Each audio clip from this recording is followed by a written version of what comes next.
মধ্যরাতে কারো number waiting কিংবা ব্যস্ত পেলে,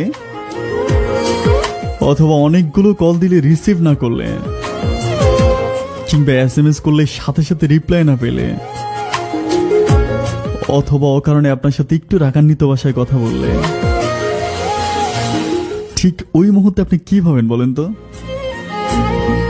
আপনি ভাবতে থাকেন যে মানুষটা অনেক বেশি খারাপ, রাত জেগে কারোর সাথে প্রেম করছে, আপনার কাছ থেকে দূরে সরে যেতে যাচ্ছে, আপনাকে ইগো দেখাচ্ছে, আরো নানান রকম খারাপ চিন্তা ভাবনা মানুষটাকে নিয়ে আপনার মাথায় ঘুরতে থাকে। ঠিক ওই মুহূর্তে নিজের রাগ আর ইগোকে জিতানোর জন্য সব মাধ্যম থেকে আপনি তাকে ব্লক করে দেন, আর মনে মনে বলতে থাকেন যে মানুষটার সাথে অ্যাটলিস্ট থাকা যায় না, খারাপ মানুষটার কাছ থেকে চলে যাওয়াটাই উত্তম।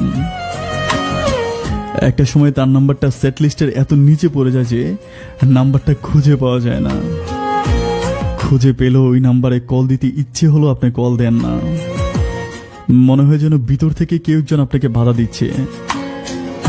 সেটাই হচ্ছে আপনার ইগো।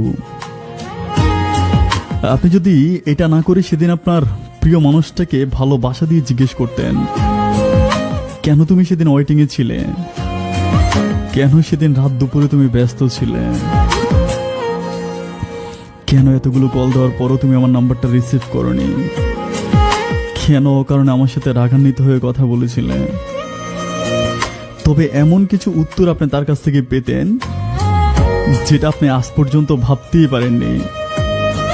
লজ্জায় আপনার মাথা হেট হয়ে যেত, নষ্ট হতো না আপনাদের তিল তিল করে ঘোরা ভালোবাসার সম্পর্কটা। একটা কথা বলি মনে রাখবেন, ইগো রাগ আজ পর্যন্ত কোনো সম্পর্ক ঘটতে পারেনি, তবে প্রত্যেকটা সম্পর্ক নষ্ট হওয়ার জন্য শুধু একমাত্র ইগো আর রাগটাই দায়ী। ধন্যবাদ সবাইকে।